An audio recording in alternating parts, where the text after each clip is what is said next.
chrétienne, la parole de Dieu.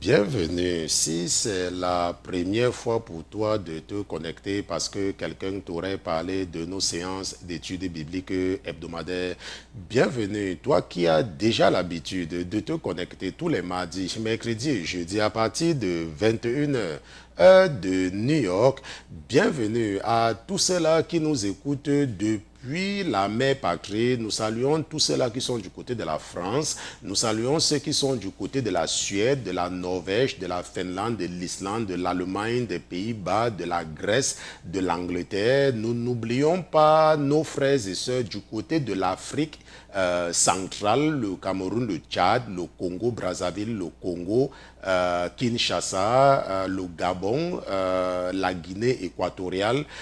Nous saluons également la République centrafricaine, n'est-ce pas? Je ne fais pas comme aval de ce côté-là. Je salue également ceux qui sont du côté du Mali, du côté du Sénégal, du Burkina Faso, de la Côte d'Ivoire, sans oublier ceux de l'Afrique australe. Bienvenue à tous ceux qui nous écoutent depuis les pays arabes, l'Afghanistan, l'Ouzbékistan, l'Iran, l'Irak. Nous saluons également ceux-là qui sont du côté de l'Inde, de la Corée du Sud, du Japon, de la Chine. Bienvenue à tous les pères de famille, à toutes les mères de famille qui ont pris la bonne résolution d'éduquer spirituellement leurs enfants par ces séances d'études bibliques hebdomadaires. Bienvenue ma soeur, bienvenue mon frère. Je remercie le Seigneur Jésus-Christ pour ta vie. Je remercie le Seigneur Jésus-Christ pour vos vies. Je le remercie d'avoir mis dans vos cœurs le désir des choses spirituelles. La parole de Dieu nous enseigne dans l'épître de Paul aux Galates. Dans Galates chapitre 5 verset 16, la parole de Dieu dit « Je dis donc, marchez selon l'esprit et n'accomplissez point les désirs de la chair. » La parole de Dieu dit « Marche selon l'esprit ». La parole de Dieu dit que marche selon ce que l'esprit te demande de faire. La parole de Dieu dit que tu dois être un chrétien spirituel et non un chrétien charnel. La parole de Dieu dit que si tu marches selon l'esprit, alors tu ne vas pas accomplir les désirs de la chair. Je ne sais pas comment l'ennemi réussit à faire de toi un chrétien charnel. Je ne sais pas comment l'ennemi réussit à t'amener à ne même pas connaître les noms des 5 membres de ton église que tu fréquentes depuis des années parce que tes yeux sont dans toute l'église chaque dimanche quand tu arrive. Je ne sais pas comment l'ennemi a fait que tu deviennes un adorateur des appréciations des gens de ton église et c'est comme ça que tu fais le tour des boutiques chaque week-end pour acheter une nouvelle paire de chaussures. Je ne sais pas comment l'ennemi a fait que tu ne sois qu'un pasteur qui t'intéresse au nombre de personnes qui ont assisté au culte le dimanche et non au nombre de chrétiens que tu as réussi à envoyer au paradis. Je ne sais pas comment l'ennemi a fait de toi un chrétien charnel. Mais ce soir, la parole de Dieu a mis dans le cœur de ton frère et serviteur que je suis de te dire que tu dois marcher selon l'esprit et tu dois mettre le commérage et les médisances de côté. Je remercie le Seigneur Jésus-Christ pour ta vie. Ce soir, nous allons continuer avec le chapitre, je ne sais pas, c'est le chapitre 15 du livre unique de Job. Nous allons continuer avec le chapitre 15 et nous allons voir ensemble Nous allons continuer en réalité sur ce que nous avons commencé la dernière fois avec le chrétien, avec la vanité, n'est-ce pas? Je suis toujours avec le verset d'introduction, mais nous avons commencé avec le chrétien et la vanité la dernière fois et nous allons essayer de terminer avec ce sujet, n'est-ce pas? Ce soir, le chrétien et la vanité. Nous nous inspirons du chapitre 15 du livre de Job que nous étudions depuis quelques mois. Le chrétien et la vanité, ce sera le sujet de notre étude biblique de ce soir. Mais avant toute chose, avant de nous aventurer à utiliser la chair et le sang pour enseigner les princes et les princesses que vous êtes, nous allons d'abord nous assurer de la présence de notre patron dans ce studio. Mais comme notre patron n'est pas un patron ordinaire, comme il est Dieu, comme lui c'est Jésus-Christ de Nazareth, nous allons lui dérouler le tapis rouge et nous allons demander à tous les autres qui se trouvent dans les cieux, qui se trouvent sur la terre, sous la terre et sous la mer, de se taire, le temps pour nous d'accueillir dans ce studio Jésus-Christ de Nazareth. Gardez l'écoute. À tout à l'heure.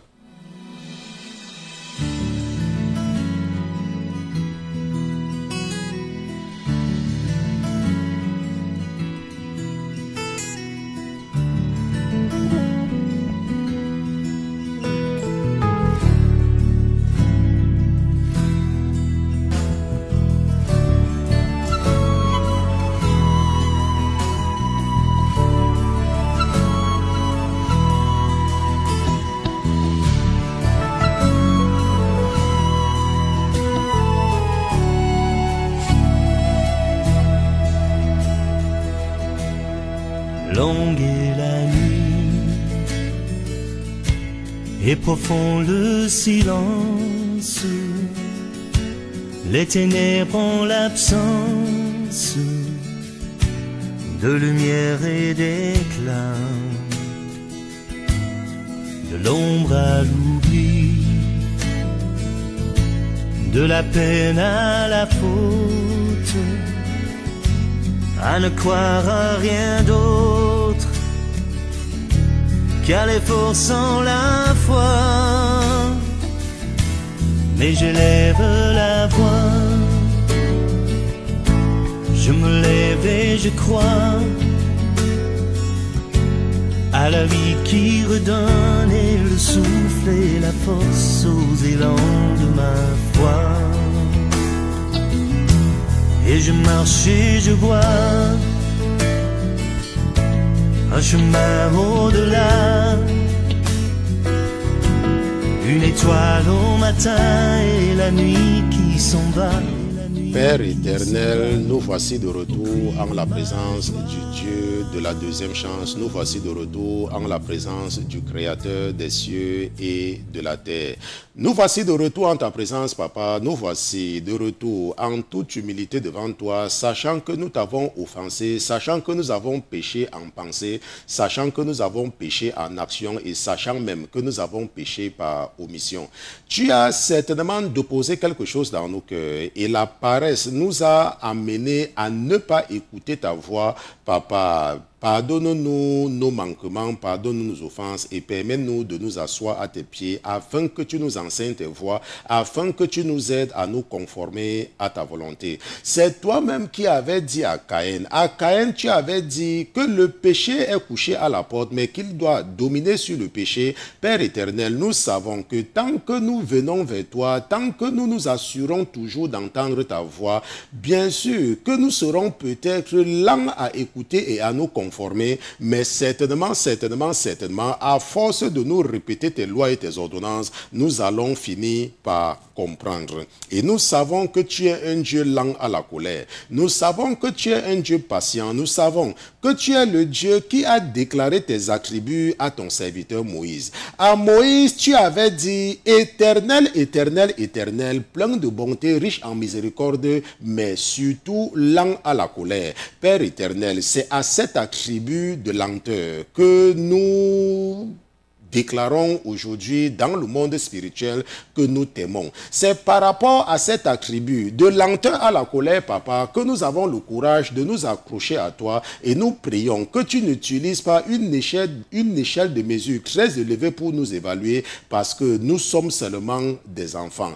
Aide-nous à grandir dans la connaissance de notre Dieu. Aide-nous à grandir dans la connaissance des lois et tes ordonnances, papa. Aide-nous à nous conformer et ne nous repousse surtout pas de ta présence parce que nous ne venons pas vers toi parce que nous avons le choix. Si nous venons vers toi, Éternel des armées, c'est parce que tu es le seul Dieu que nous connaissons. Peut-être les autres connaissent d'autres dieux, mais nous savons que quels que soient les dieux qu'ils servent, ces dieux ne sont que la fabrication et l'imagination de leurs pensées. Et ces dieux-là sont même d'ailleurs sourds et dorment à chaque fois que leurs adeptes font appel à eux. Mais nous savons que tu es toujours attentif aux requêtes de tes enfants, que tu es toujours prêt à nous écouter et à nous exaucer. C'est la raison pour laquelle tu nous encourages d'ailleurs à prier et c'est la raison pour laquelle tu nous as rassuré que tout ce que nous lions sur la terre sera certainement lié dans les cieux. Je te remercie, papa, de me permettre de me présenter devant toi ce soir avec le troupeau que tu m'as confié.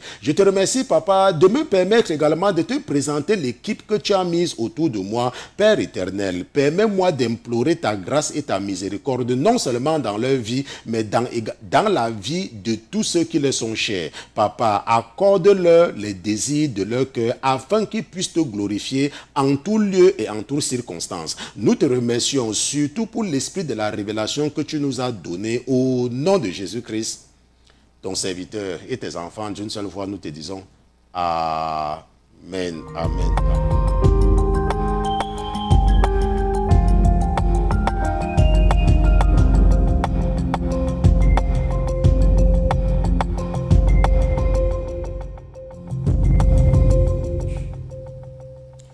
Nous remercions Dieu pour Jésus-Christ, nous remercions Jésus-Christ pour sa présence parmi nous ce soir. Nous le remercions parce qu'il est Dieu. Nous le remercions parce que sans Jésus-Christ, il nous serait totalement impossible d'aller devant Dieu. Et c'est à cause de Jésus, n'est-ce pas, que nous espérons en Dieu. C'est à cause de Jésus que nous sommes ce que nous sommes. Donc nous devons toujours être reconnaissants à Jésus-Christ. Dans notre verset d'introduction, c'est vrai, nous commençons avec 30 minutes de retard. Ça veut dire que nous allons terminer bien sûr à 22h30. Nous n'allons pas, n'est-ce pas, prendre de votre temps. Nous avons seulement eu quelques problèmes techniques. Nous avons pourtant tout testé en journée et ça marchait. Et à la dernière minute, nous avons fait quelques petits changements, n'est-ce pas, au niveau de notre chaîne YouTube et ça a tout gâté. Ce qui fait que vous ne pourrez pas nous suivre une fois de plus en direct. Et la raison étant également que nos ordinateurs, n'est-ce pas, n'arrivent pas à supporter. Je crois que ça faiblisse et il nous faut les changer. Ok, il nous faut changer. Ces ordinateurs, ils sont des ordinateurs qui coûtent très cher. J'espère que si tu m'écoutes ce soir et que le Seigneur touche ton cœur, n'est-ce pas, de contribuer, n'est-ce pas, pour que nous puissions avancer, n'est-ce pas, nous bénissons le Seigneur, n'est-ce pas, pour cela, n'est-ce pas, parce que nous utilisons des ordinateurs performants. Et par exemple, ce soir, vous allez constater que nous allons seulement utiliser une seule caméra. Pourquoi? Parce que l'ordinateur que nous utilisons n'arrive pas à supporter 3 caméras et nous avons même ramené à 2, ça ne pouvait toujours pas et on s'est seulement limité à une seule caméra. Ok, donc c'est un peu cela. C'est toujours une bénédiction de contribuer. Ok, il ne faut pas seulement dire que j'attends les études bibliques chaque semaine. Ok, il faut, lorsque tu travailles, contribuer. Parce que ce que tu as vu jusqu'à présent, ce sont les gens, c'est d'autres personnes qui ont contribué et tu as pu être édifié. Et il ne faut jamais dire que je n'en ai pas. Okay, parce que la bénédiction vient avec la contribution. Tu ne reçois rien d'une divinité quand tu ne fais rien. Okay? Et tu peux également vouloir que d'autres personnes soient bénies. Et tu contribues et tu mets tes ressources, okay, pour l'avancement de l'œuvre.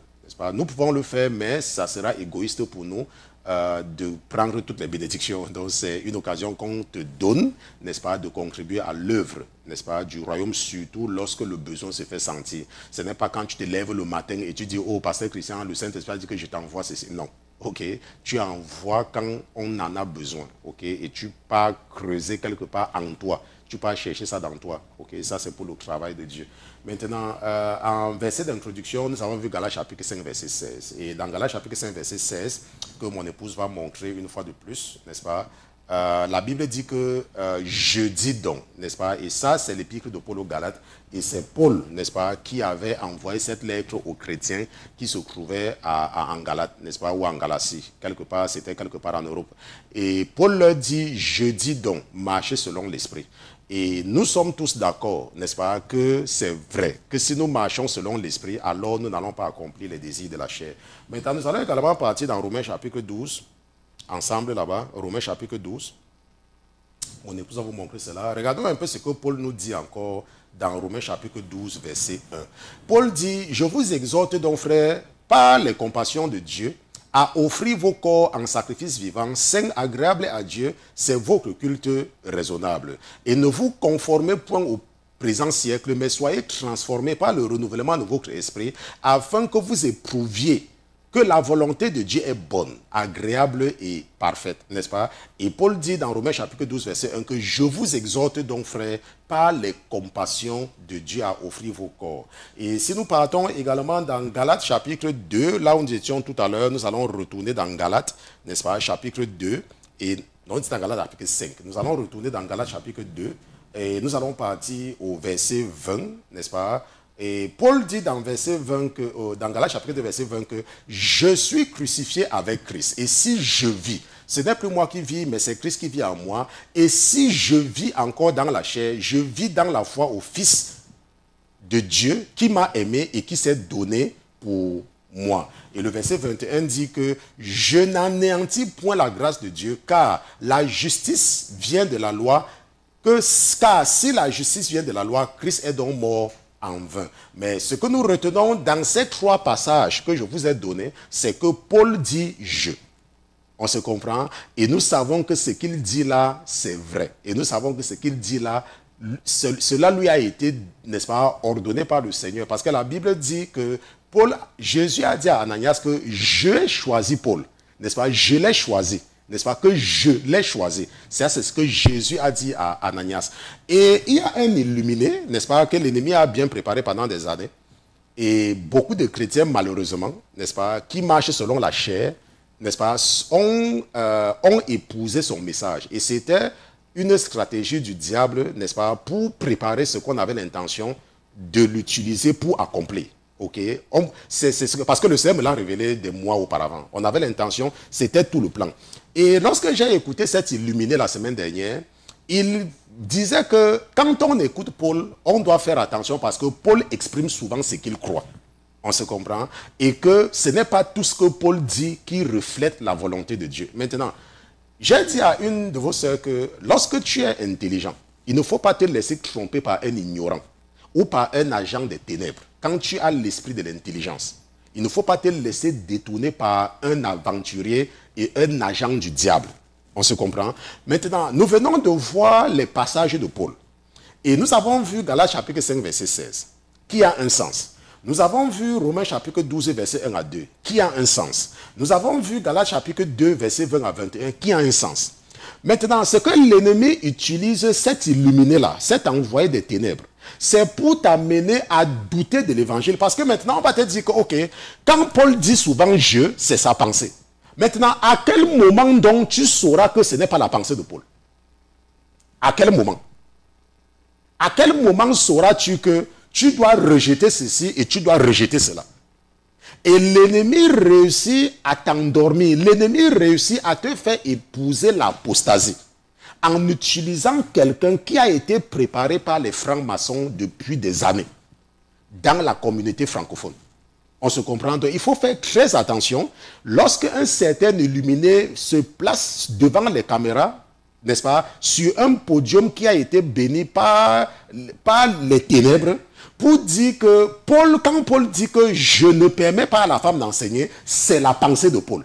Mais quand Paul dit que je vous exhorte, frères et sœurs, par les compassions de Christ, c'est la pensée de qui? C'est la pensée de qui? Ce n'est plus la pensée de Paul. Mais pourtant, il utilise le je. On se comprend? Lorsque Paul dit que je dis donc marcher selon l'esprit, qui parle? C'est Jésus qui parle ou bien c'est Paul? Et ce que tu te laisses tromper, ce que tu permets à l'ennemi de t'endormir, c'est à partir du moment où tu permets à un illuminé, un franc-maçon de classe exceptionnelle, à t'amener à douter de l'évangile. On se comprend? À t'amener à douter. Et quand tu vas maintenant lire la Bible, tu vas commencer à dire que, ah, attends, ça c'est Paul, est-ce que c'est même Jésus? Oh non, ça c'est Paul. Non, ça ce n'est pas Paul, ça c'est Jésus. Non, non, ça ce n'est pas Jésus, ça c'est, n'est-ce pas? La Bible dit que Jésus a choisi Paul pour nous donner l'évangile, nous les païens convertis. Jésus-Christ a choisi Paul. Ok? Et c'est pour cela que c'est Paul qui a écrit la majorité de ce que nous, les païens convertis, parce que nous ne sommes pas les juifs. Nous, les chrétiens africains, nous, les chrétiens européens, nous lisons l'Ancien Testament seulement pour comprendre et connaître la pensée de Dieu. Mais notre évangile, c'est le Nouveau Testament, parce que nous sommes sous la Nouvelle Alliance. Et nous fonctionnons en fonction de la décision du Conseil de Jérusalem, telle que nous avons vu dans Actes chapitre 15, et qui nous dit très bien que nous devons éviter l'immoralité sexuelle et puis les sacrifices. Donc, lorsqu'on t'encourage à vivre dans la sanctification, afin de ne pas encourager, n'est-ce pas, la fornication, afin de ne pas encourager l'impudicité, quelqu'un vient te dire que, oh, quand Paul dit que je ne permets pas à la femme d'enseigner, c'est la pensée de Paul. Il ne faut pas tomber dans ce piège-là. On se comprend? Il ne faut pas tomber dans ce piège. Pour ton information, Paul a pratiquement tout écrit. Ça veut dire quoi? Ça veut dire que si tu commences à remettre, ou si tu permets à un illuminé, à t'encourager à remettre en cause les pensées de Paul, tu ne vas plus lire la Bible. Parce que plusieurs fois dans la parole de Dieu, nous voyons des prophètes qui disent « je ». Mais nous marchons parce que nous croyons que ce sont les prophètes de Dieu. Tout comme nous croyons que c'est Jésus-Christ qui a appelé Paul. Et Paul a dit d'ailleurs que je connais un homme. Et Paul a dit que si nous devons venir aux révélations, n'est-ce pas, on se comprend, parce que Paul n'avait pas besoin de dire que Jésus lui a dit. Mais quand tu marches par l'esprit, tu écoutes la voix de l'esprit et tu sais que telle personne parle en fonction de l'onction. N'est-ce pas? Et c'est une vidéo qui est en train de faire des dégâts, n'est-ce pas, dans la communauté chrétienne. Pourquoi? Parce que pendant des années, l'ennemi a préparé un agent. Et ce qui est là, c'est que la Bible, nous avons vu, et nous allons partir, je pense c'est ce que nous avons vu la dernière fois dans notre passage d'introduction, je pense que c'était dans 2 Thessaloniciens, nous allons partir ensemble là-bas, n'est-ce pas? C'était dans 2 Thessaloniciens, chapitre 2, je pense que c'était le verset, c'était à partir du verset, je sais que c'était à partir du verset 9, n'est-ce pas? C'était à partir du verset 9 que la Bible dit que l'apparition de cet impie aura lieu avec la force de Satan, avec toute puissance, et avec des prodiges et des miracles. Et la Bible dit que, et avec toutes les séductions de l'iniquité parmi ceux qui se perdent, parce qu'ils n'ont point reçu l'amour de la vérité. Ça veut dire quoi? Ça veut dire que quand toi tu lis la Bible, lorsqu'on dit quelque chose qui t'arrange, oh non, c'est bien, ça c'est la Bible. Quand tu vois ce qui ne t'arrange pas, non, c'est Paul. N'est-ce pas? Ces femmes sorcières-là, qui sont possédées par l'esprit de Jézabel, et qui passent le temps à détourner les enfants de Dieu en disant qu'elles sont des pasteurs-là, n'est-ce pas? Elles prêchent Paul. Elles prêchent Paul. Elles utilisent Romains. Elles utilisent, n'est-ce pas, tous les épîtres de Paul. Elles utilisent Romains, elles utilisent Galates, elles utilisent Corinthiens, elles utilisent tout cela. Mais quand elles arrivent là où Paul leur demande de s'asseoir, elles disent que non, ça, ce n'est pas Paul. Que Paul s'adressait, n'est-ce pas, aux femmes de Corinthe. Que Paul ne s'adresse pas à elles.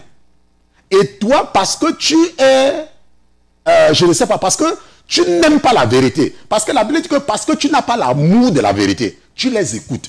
Et c'est comme cela que ta situation ne change pas.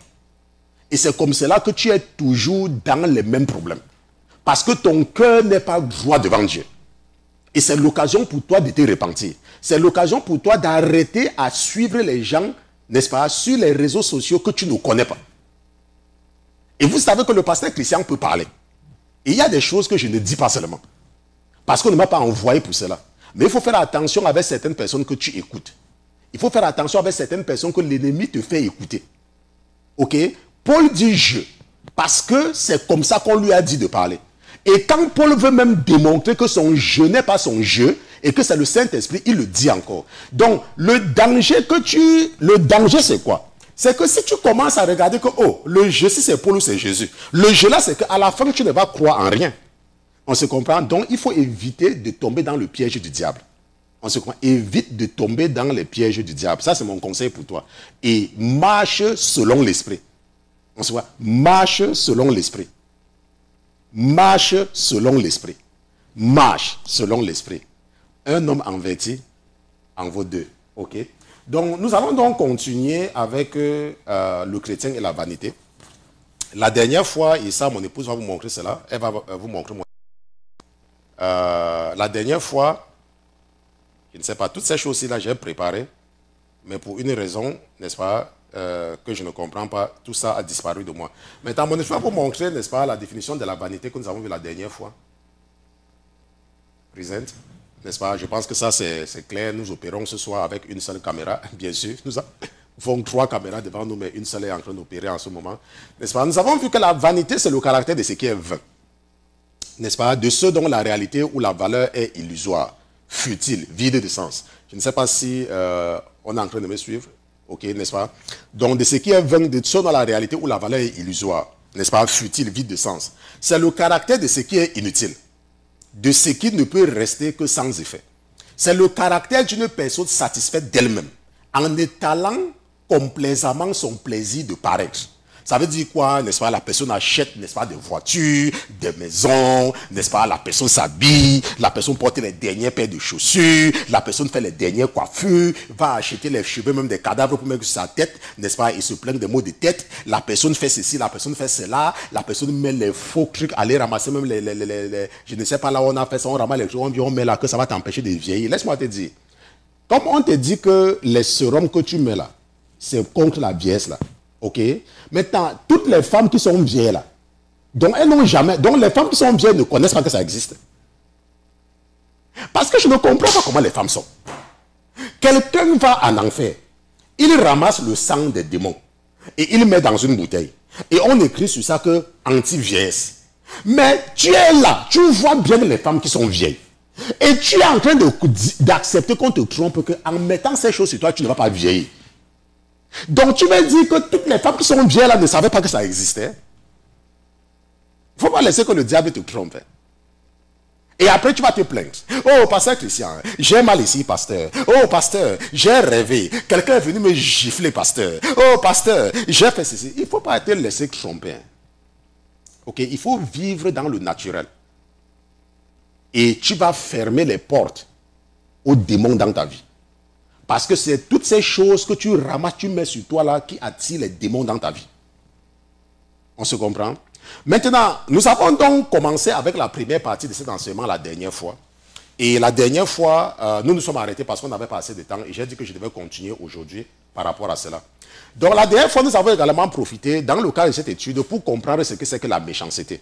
Parce que quand nous avons défini la méchanceté, sur le plan mondain, n'est-ce pas, par rapport au dictionnaire du monde, nous avons vu que quand on dit que quelqu'un est méchant, c'est quelqu'un qui fait le mal, ainsi de suite, mais un exemple nous a permis de comprendre, selon Dieu, ce que c'est que la méchanceté. Et nous avons pris le cas des enfants d'Israël qui avaient demandé un roi.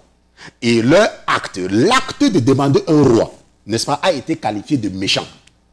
Et nous avons vu que, selon Dieu, on dit que tu es méchant lorsque tu fais quelque chose qui est contre la volonté de Dieu. Comme les enfants d'Israël avaient demandé un roi. Ça veut dire qu'ils étaient en train de dire qu'ils ne veulent pas que Dieu les commande. Ils voulaient vivre comme les autres. Ils avaient rejeté Dieu. Ils avaient rejeté, on se comprend donc, Dieu a dit qu'ils sont méchants. Donc tu ne peux pas me dire que, oh, pasteur Christian, moi je ne vole pas, j'ai les bonnes relations avec mes voisins, je n'ai jamais insulté telle personne, donc je suis quelqu'un de bien, non. La Bible dit que si tu ne fais pas la volonté de Dieu, si tu ne fais pas ce qui est dans la Bible, tu es méchant. On se comprend, c'est ce que nous avons vu la dernière fois. Maintenant, ça, c'était par rapport au rappel. N'est-ce pas? La méchanceté, selon la Bible, nous avons vu cela. Maintenant, ce qu'il y a là, c'est que lorsque nous avons vu Job chapitre 15, n'est-ce pas? Si nous regardons le verset 20, et nous allons partir là-bas. Juste pour rappeler, Job chapitre 15. Regardons le verset 20. Regardons le verset 20. Oui, regardons un peu le verset 20. N'est-ce pas? Le verset 20 nous dit que toute sa vie, n'est-ce pas, le méchant est tourmenté et un petit nombre d'années sont réservées aux malfaiteurs. On se comprend, toute sa vie. Et le verset 31 nous dit que, si nous partons au verset 31, le verset 31 dit que qu'il ne compte pas sur la vanité qui le séduit, car la vanité sera sa récompense, n'est-ce pas? Et ça nous a permis de comprendre que la vanité, que quand tu es vaniteux, n'est-ce pas, tu es méchant. On se voit que quand tu es vaniteux, tu es méchant. Et la Bible dit que tu ne dois pas compter sur ta vanité qui te séduit, car la vanité sera ta récompense. Et nous savons, la récompense du méchant, c'est quoi? C'est l'enfer. On se comprend? Maintenant, l'une des choses les plus importantes que nous avons vu également la dernière fois, c'était dans le psaume 94, verset 11, et ça sera justement la base de la suite, n'est-ce pas? Nous allons continuer à partir de là, n'est-ce pas? Le psaume 91, n'est-ce pas, disait quoi? Psaume 94, n'est-ce pas? Le psaume 94, verset 11, nous disait que l'Éternel, ok, l'Éternel connaît que les pensées de l'homme ne sont que vanité. On se comprend? L'Éternel connaît que les pensées de l'homme ne sont que vanité. Et nous avons donc compris que ça veut dire que nous tous, nous sommes vaniteux. Nous tous. Il n'y a pas quelqu'un, que tu sois pasteur, que tu sois intercesseur, que tu sois intercesseuse, que tu sois évangéliste, tu es vaniteux. C'est ce que la Bible dit. La Bible dit que l'Éternel connaît que les pensées de l'homme ne sont que vanité. L'Éternel connaît. Donc tu ne peux pas me dire que, oh, pasteur Christian, moi je ne suis pas vaniteux. Oh, pasteur Christian, moi je ne suis pas ceci. Non, ça veut dire que tu es un menteur. On se voit. Parce que si tu dis que tu n'es pas vaniteux, ça veut dire que tu fais de Dieu un menteur. Or, Dieu n'est pas un menteur. Parce que la Bible dit que Dieu n'est pas un homme pour mentir, ni le fils d'un homme pour se repentir. Dans le livre des Nombres. On se comprend? Donc ça veut dire que tu ne peux pas dire que tu n'es pas vaniteux. Puisque Dieu dit, et ça c'est ce qu'on ne peut encore de vous montrer, que l'Éternel connaît que les pensées de l'homme ne sont que vanité. On se comprend? Que les pensées de l'homme ne sont que vanité. Les pensées de l'homme ne sont que vanité. L'Éternel connaît que tes pensées ne sont que vanité. L'Éternel connaît. Donc ne peut pas me dire que, oh, pasteur Christian, moi je ne suis pas vanité. Non, la Bible dit que l'Éternel connaît que les pensées de l'homme ne sont que vanité. On se comprend? Bon, maintenant, puisque la vanité est quelque chose, n'est-ce pas, qui est là. La vanité pour nous, c'est comme le péché. La vanité est là. Comme Dieu a dit à Caïn que le péché est couché à la porte. Donc, en tant qu'être humain, la vanité est là. Nous sommes pleins de vanité. Nos pensées sont remplies de vanité. Mais comment donc ne pas passer à l'acte? On se comprend. Comment ne pas passer à l'acte? Maintenant, nous allons regarder quelque chose de très important. Allons un peu dans le psaume 119. Et regardons quelque chose dans le psaume 119 qui va nous aider tous ensemble, parce que la vanité étant quelque chose que nous avons. Ok? La vanité. Ce que nous devons maintenant faire, c'est que comment donc faire pour éviter, n'est-ce pas, de poser l'acte, pour éviter de passer à l'acte. Parce que la Bible dit que nos pensées, n'est-ce pas, sont remplies de vanité. C'est ce que la Bible dit. Ça, ce ne sont pas les paroles du pasteur Christian. Maintenant, regardons un peu le psaume 119, verset 35. N'est-ce pas? Je pense que le psaume 119, c'est l'un des psaumes les plus longs de toute la Bible. C'est d'ailleurs l'un des chapitres les plus longs, si ce n'est même pas le plus long. N'est-ce pas? Psaume 119, n'est-ce pas? La Bible dit que fais-moi marcher dans le sentier de tes commandements, car j'y prends plaisir. Ok? Nous allons lire de 35 à 37, n'est-ce pas? Incline mon cœur vers tes témoignages et non vers le gain. Détourne mes yeux de regarder à la vanité. Fais-moi revivre dans tes voies. On se comprend? Ça, c'est la prière, n'est-ce pas, du juste. N'est-ce pas? Le juste est en train de faire cette prière que détourne mes yeux de regarder à la vanité. Ça veut dire quoi? Ça veut dire qu'il y a des gens qui, n'est-ce pas, veulent marcher avec Dieu. Mais le Seigneur, n'est-ce pas, s'est arrangé à mettre autour d'eux les personnes pour les encourager à la vanité. On se comprend? Pour les encourager à la vanité. Donc, lorsque tu es un chrétien et tu sais que la vanité va te faire atterrir en enfer, tu dois prier pour que le Saint-Esprit détourne tes yeux de regarder à la vanité. Et nous allons revenir là-dessus tout à l'heure, n'est-ce pas, de façon plus explicite. C'est pour cela que dans le psaume 119, verset 35, Il dit que fais-moi marcher dans le sentier de tes commandements, car j'y prends plaisir. Incline mon cœur vers tes témoignages et non vers le gain. Détourne mes yeux de regarder à la vanité. Détourne mes yeux. Pourquoi? Parce que toi seul, toi-même, tu ne peux pas. N'est-ce pas? Il n'y a que Dieu qui peut t'aider à ne pas être vaniteux. Revenons un peu sur la définition de la vanité. Pour t'aider encore à comprendre. N'est-ce pas? La Bible dit que c'est le caractère d'une personne satisfaite d'elle-même, en étalant complaisamment son plaisir de paraître. Ça veut dire quoi? Ça veut dire que ce sont des gens qui restent à la maison et qui ne vont pas à l'église et qui pensent que tout le reste du monde entier pêche et qui sont les seuls à ne pas pécher. Et que eux, ils sont justes. Ce sont les prophètes qui pensent qu'ils sont les seuls à qui Dieu parle. Qu'en dehors d'eux, Dieu ne parle à personne d'autre. C'est pour cela que la dernière fois, j'ai dit à ces prophètes-là, les prophètes-là qui pensent que Dieu les parle seul, là, que est-ce que c'est Dieu qui avait dit à Moïse de choisir les gens pour l'aider? Est-ce que ce n'était pas un homme? Pourtant, Dieu parlait à Moïse. Est-ce que lorsque Moïse était dans le désert, est-ce qu'il connaissait le chemin vers la terre promise? Est-ce que Moïse connaissait le chemin? Mais est-ce que Dieu ne parlait pas à Moïse tout le temps? Mais Moïse ne connaissait pas le chemin. Mon esprit me dit qu'il y a quelqu'un qui va dire que mais pasteur Christian, comment ça? C'est parce que tu ne connais pas ta Bible. C'est parce que tu ne lis pas ta Bible. On se comprend? La Bible dit que Moïse était parti supplier quelqu'un de lui montrer le chemin. Moïse qui est un prophète. Est-ce que tu comprends? Moïse qui est un prophète était parti supplier. Mon esprit me dit qu'il y a les gens qui ne savent pas. Nous allons regarder ça. N'est-ce pas? Allons un peu ensemble. Parce qu'il y a les gens parfois qui sont tellement vaniteux. N'est-ce pas? Donc parfois, lorsque tu es un chrétien, tu dois être humble. On se comprend? Quand tu es un chrétien, tu dois être humble. Que tu aies reçu le don de la délivrance, que tu aies reçu le don de la prophétie, que tu aies reçu le don de n'importe quel don, n'est-ce pas? Tu dois être humble, tu dois éviter la vanité. Ok? Tu dois éviter la vanité. Maintenant, allons un peu dans Nombre chapitre 10, verset 30. Ok? Vous savez, quand le pasteur Christian dit quelque chose, c'est parce que c'est dans la Bible. Ok? C'est parce que tu ne connaissais pas seulement, c'est tout. Bon, allons un peu dans le livre des Nombres. Nombre chapitre 10. Regardons un peu le verset 30. Ok? Regardons un peu le verset 30. N'est-ce pas? Bon, non, verset 29 même. Regarde. N'est-ce pas? Or, Moïse dit à Hobab, son beau-frère, fils de Reuel, n'est-ce pas? Jéthro, c'est son même nom, le Madianite.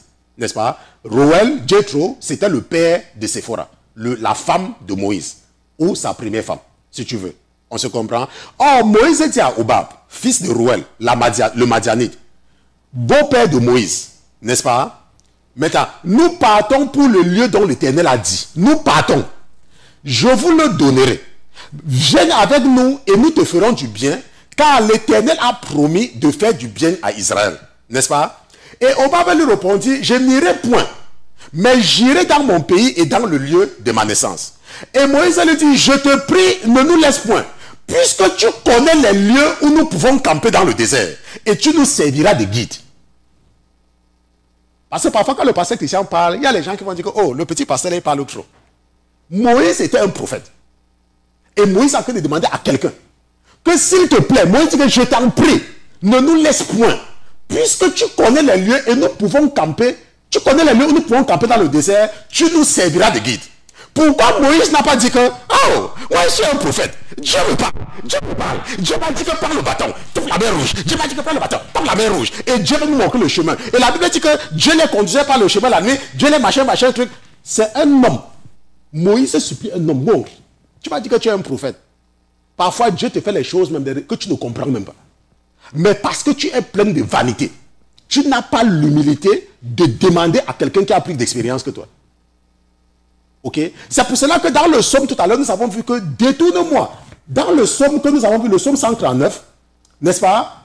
Quelqu'un dit que détourne mes yeux de regarder à la vanité. Détourne mes yeux de regarder à la vanité. On se comprend? Détourne mes yeux. Maintenant, une chose que nous allons voir également, c'est dans Proverbe chapitre 30. Allons ensemble dans Proverbe chapitre 30, n'est-ce pas? Et regardons ce que on nous dit dans les Proverbes, n'est-ce pas? L'un des livres de la sagesse, l'une des plus grandes sagesses, et vers les derniers Proverbes, Proverbe chapitre 30, verset 7, n'est-ce pas? Regarde. Voilà quelqu'un qui prie. Parce que la personne sait qu'il y a deux choses qui peuvent la détruire. Et la personne dit, je t'ai demandé deux choses. Ne me les refuse pas avant que je meure.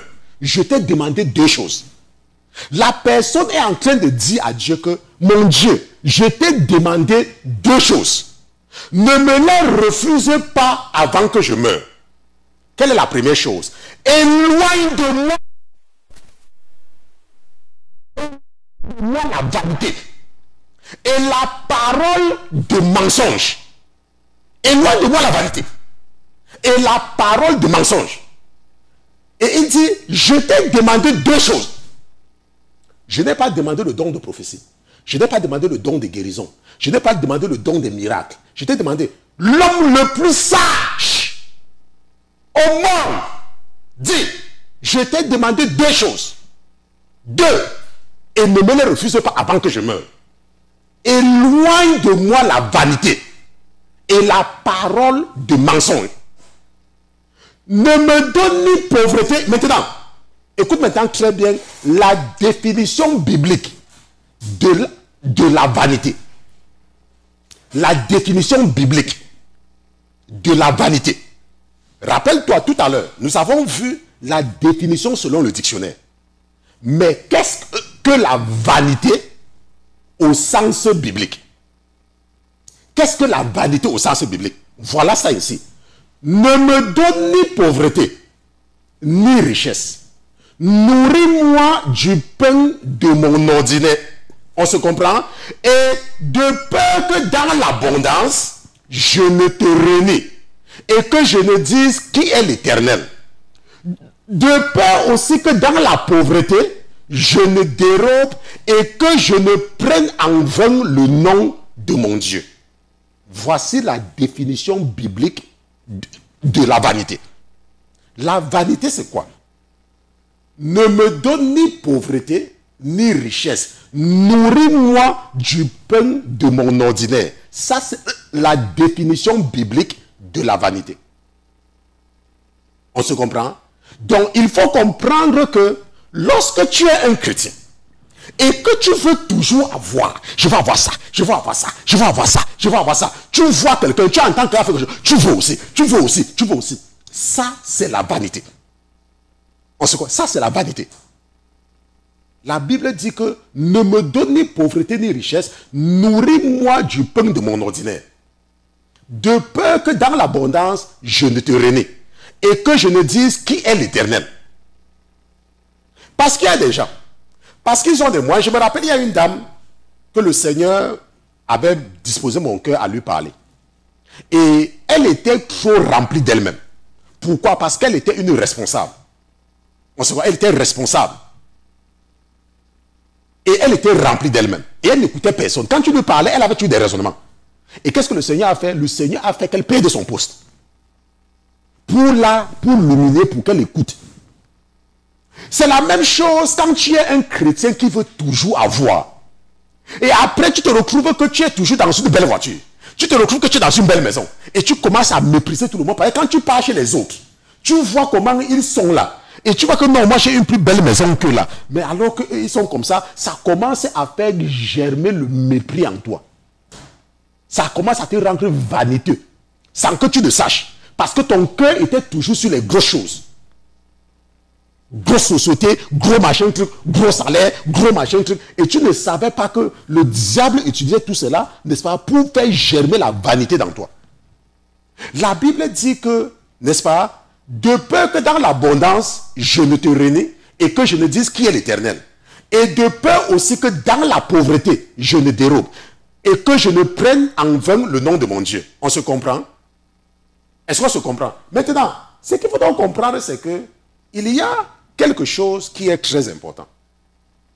c'est que il a dit tout à l'heure, n'est-ce pas, qu'il y a deux choses. Parce que j'ai mis une note ici, là, que s'il y a le temps, je vais revenir là-dessus. Je n'étais pas sûr que je devais avoir le temps. Je ne sais pas, je n'étais pas sûr. OK? Maintenant, regardons ce qu'il dit ici. Dans le Proverbe chapitre 30, verset... Proverbe chapitre 30, c'est verset 7, n'est-ce pas? Je t'ai demandé deux choses. Et ne me les refuse pas avant que je meure, n'est-ce pas? La première chose, c'est quoi? La vanité. Et c'est ça que nous avons expliqué tout à l'heure. Maintenant, la deuxième chose, c'est quoi? C'est le mensonge. Maintenant, pourquoi le mensonge? Pourquoi Salomon, n'est-ce pas, où le Saint-Esprit nous conseille à prier que Dieu nous amène toujours à dire la vérité? C'est parce que je vous ai dit que dans la réalité, dans le monde spirituel, le mensonge n'existe pas. C'est le diable qui te fait croire que tu es en train de mentir. Mais dans la réalité, il n'y a pas de mensonge dans le monde spirituel. Ça n'existe pas. Dans le monde spirituel, tout est dehors. C'est pour ça que Dieu nous aide. Quand tu lances les yeux au ciel, n'est-ce pas? Est-ce que tu vois les murs? Tout est ouvert au ciel, non? C'est comme ça dans le monde spirituel, tout est ouvert. Donc c'est le diable qui te trompe que tu es en train de mentir. Regardons ce que la Bible dit. Allons un peu dans Luc chapitre 12. Regardons ce que le Seigneur lui-même nous dit.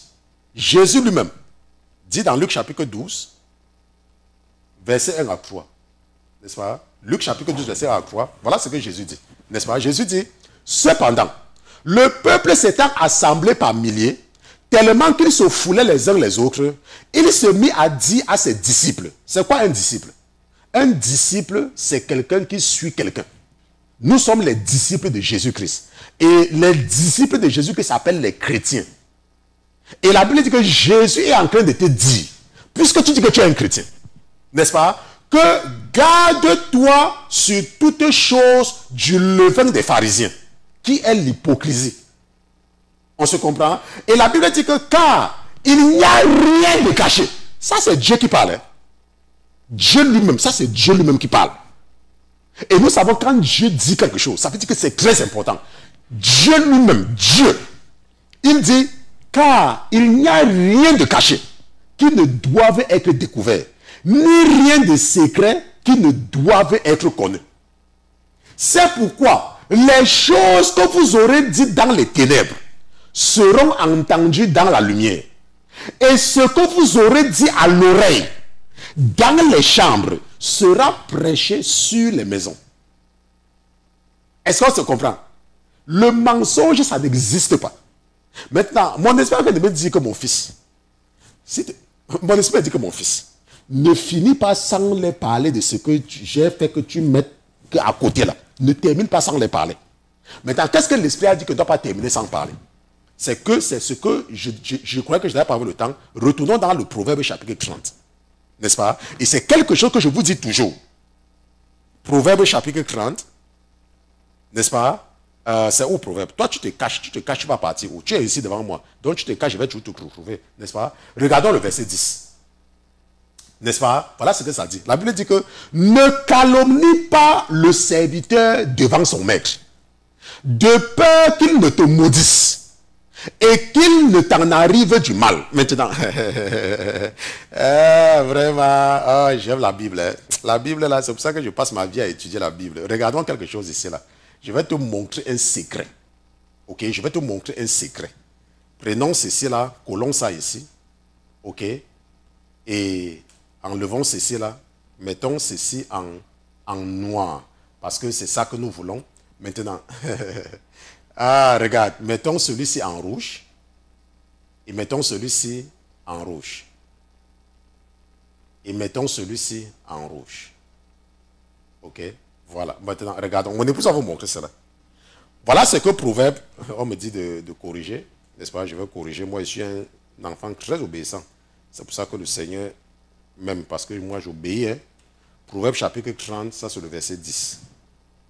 Et il y a les chrétiens qui sont têtus, ils n'écoutent rien, ils n'écoutent personne.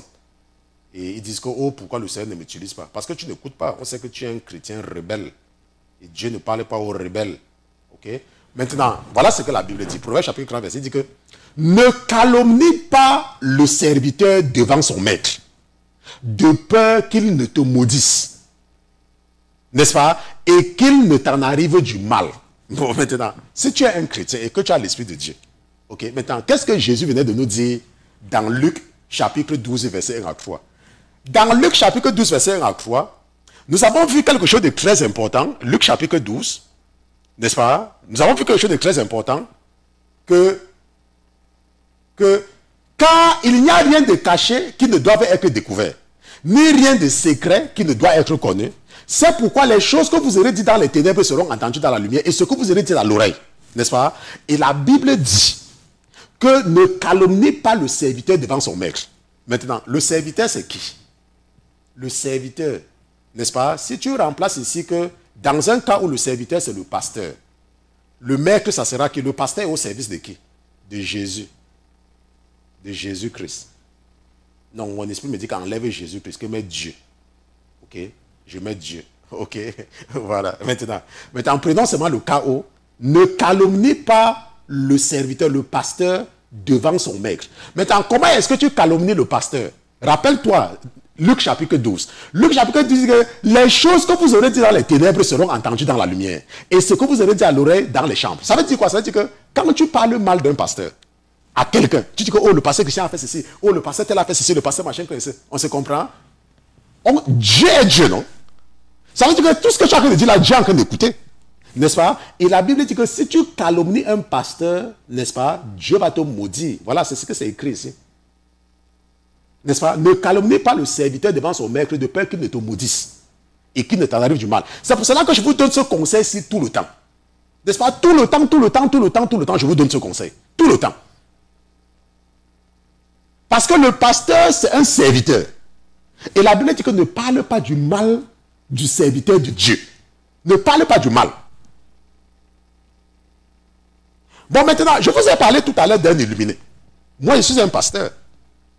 On se comprend? Mais toi qui n'as pas l'esprit de la révélation, tu vas partir parler de ce pasteur. Toi, tu ne sais pas ce que... Tu ne connais pas sa mission. Mais moi, ma mission fait que je dévoile ce qu'il fait. Parce que c'est un illuminé, un envoyé des ténèbres. Mais toi, tu ne peux pas. Moi, je suis un pasteur.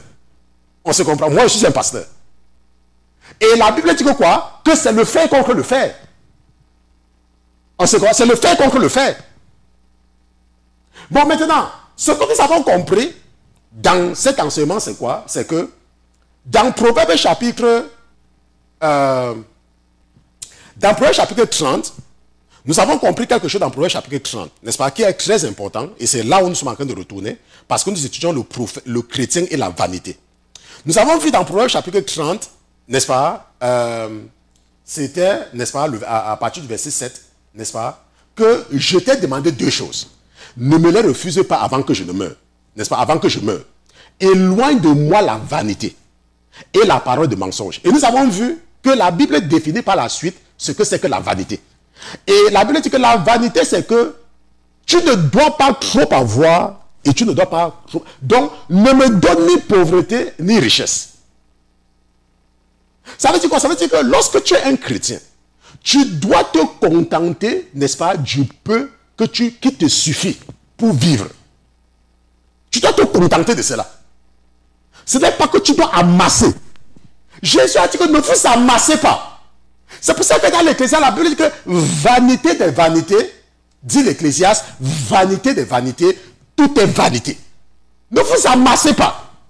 Il y a des gens, vous allez les voir. Ils ont une maison ici, ils ont une maison là-bas, ils ont un terrain ici, ils ont un terrain là-bas, ils ont une voiture ici, ils ont une voiture là-bas. Mais lorsque le travail de Dieu a besoin de moyens, ils vont te jurer par tous les dieux qui n'ont pas l'argent. Mais ils vont quand même vouloir aller au paradis. Ils vont quand même vouloir aller au paradis. Mais lorsqu'ils entendent le pasteur dire que, oh, on a besoin de ceci. Non, ça ne leur dit rien. Ça ne leur dit rien. Mais parce qu'ils ont les projets d'acheter les terrains là-bas, ils ont les projets d'acheter ceci, ils ont les projets d'acheter ceci, ça veut dire que tu es plein de vanité. Tu es plein de vanité.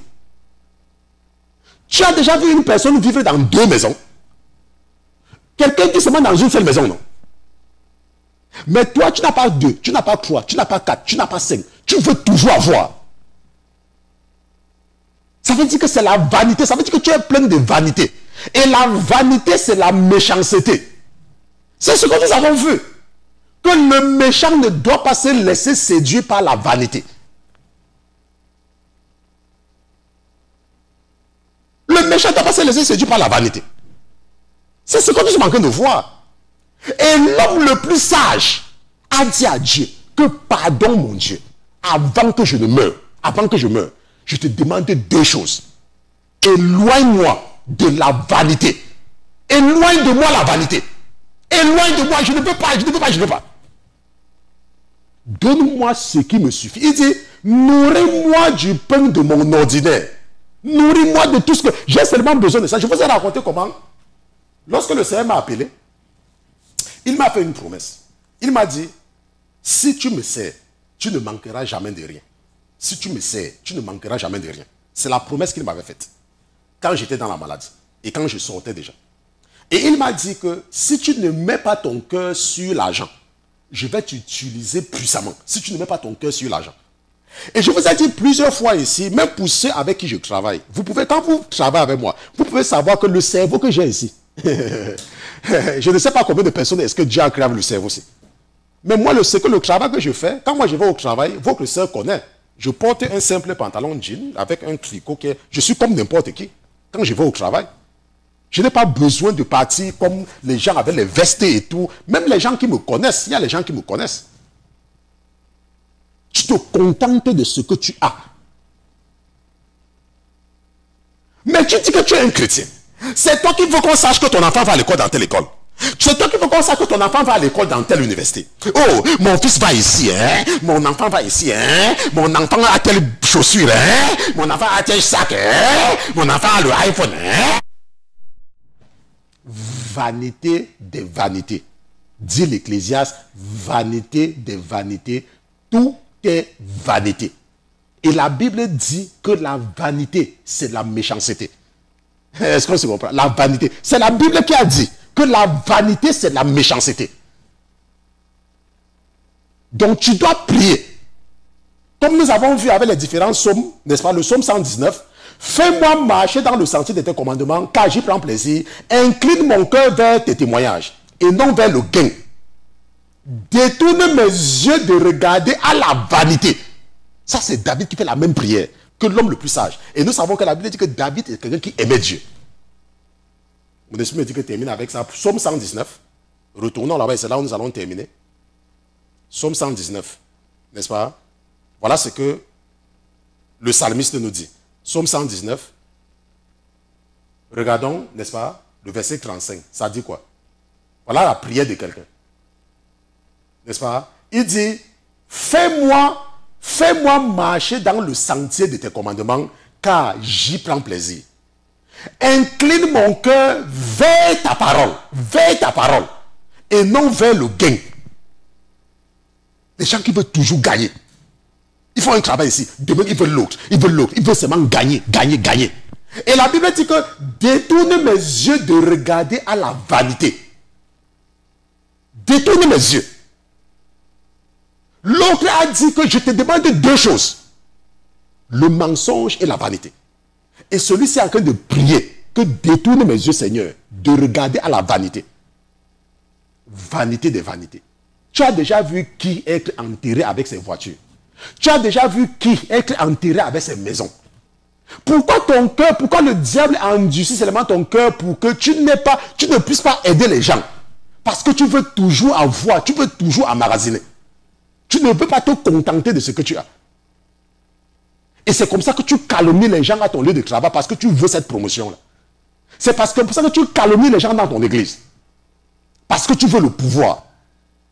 Tu as déjà vu qui mourir et on a porté pasteur maître sur lui.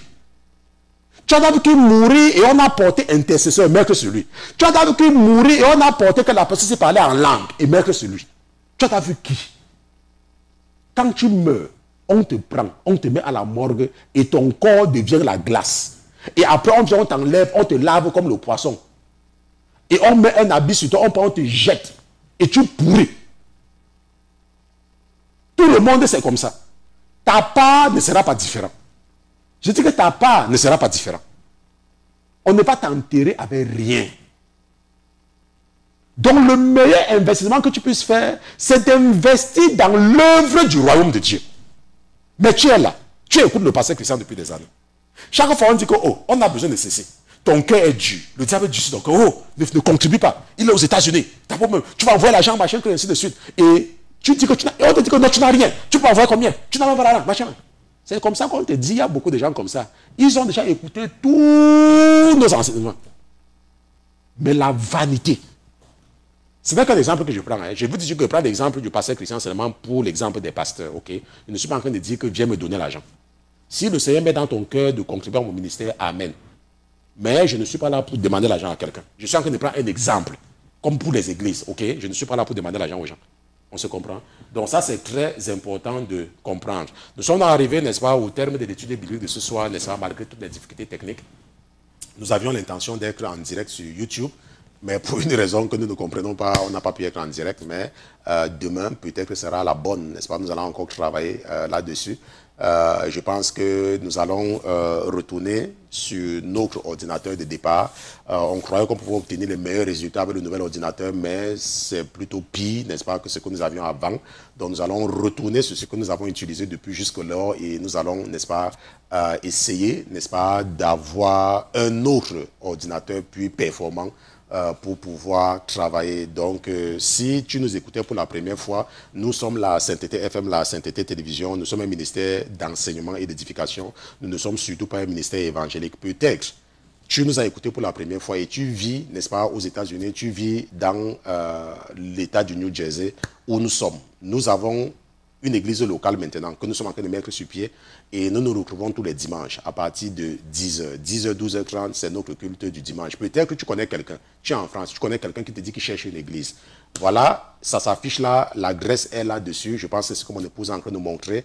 La 119 Chadwick Avenue, 10h, 12h30 tous les dimanches. Tu peux nous te joindre à nous. Et pour l'instant, nous nous retrouvons dans ce studio. Pour l'instant, nous sommes toujours dans ce studio.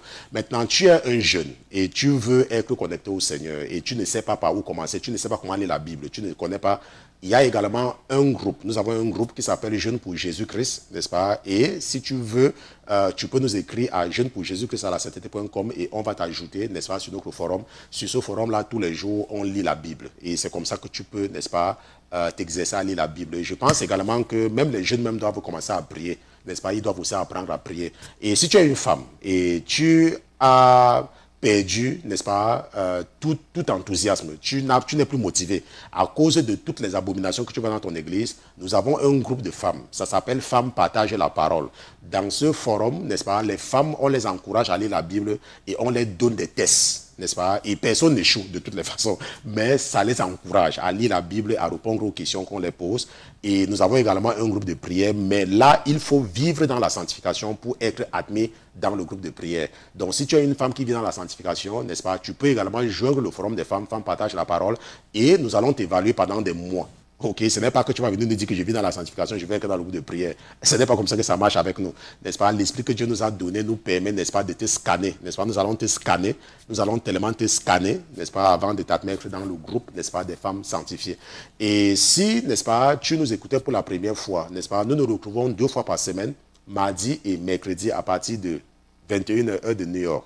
Et nous avons également, n'est-ce pas, comme j'ai dit tout à l'heure, le culte du dimanche. Et si tu as des questions, tout à l'heure, mon email s'affichait là, Pasteur Christian, à la sainteté.com. C'est le seul moyen de me joindre, n'est-ce pas? On ne me joint que par email. Et je vous ai dit que vous devez prendre l'habitude de ne pas m'appeler, parce que je dois préparer les enseignements. Ok, si je prends le temps de parler avec vous, je n'aurai pas assez de temps d'étudier la parole de Dieu. Et quand je vais me retrouver devant le monde entier, ça sera pour raconter des choses qui n'ont aucun sens. Donc, s'il te plaît, pour l'amour des autres, il faut éviter de m'appeler. Il faut m'écrire et je réponds à tout le monde. Pasteur Christian à la sainteté.com et je réponds à tout le monde. Il n'y a pas une personne à qui je ne réponds pas. On se comprend?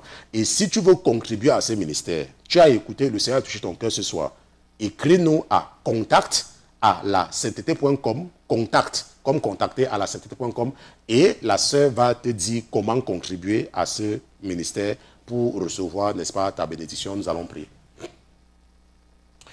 Père éternel, je te remercie d'avoir été présent ce soir dans ce studio. Je te remercie pour la vie de ton serviteur que je suis. Je te remercie pour la vie de mes frères et sœurs. Je te remercie également pour ton esprit. Nous te remercions, Papa, parce que tu es Dieu. Nous te remercions pour tout ce que tu nous as enseigné ce soir. Et nous prions et nous te supplions d'éloigner de nous ces deux choses avant que nous nous mourions, Papa. Éloigne-nous du mensonge et éloigne-nous de la vanité. Donne-nous un cœur humble et aide-nous à nous contenter de ce que nous avons. Ne nous mets pas dans le besoin, parce que le besoin peut nous amener à te blasphémer et ne nous donne pas trop. Sinon, nous allons croire que ce n'est pas notre force que nous avons obtenu ce que nous avons obtenu et nous allons te mépriser. Père éternel, merci pour tout ce que tu as enseigné à quelqu'un ce soir. Merci de sceller tous ces enseignements dans eux, éternel des armées, et aide-les à marcher avec cet enseignement tout le long de leur séjour sur la terre. Nous te disons merci d'avoir été avec nous dans ce studio ce soir au nom de Jésus-Christ, ton serviteur et tes enfants. D'une seule voix, nous te disons Amen. Amen. Amen.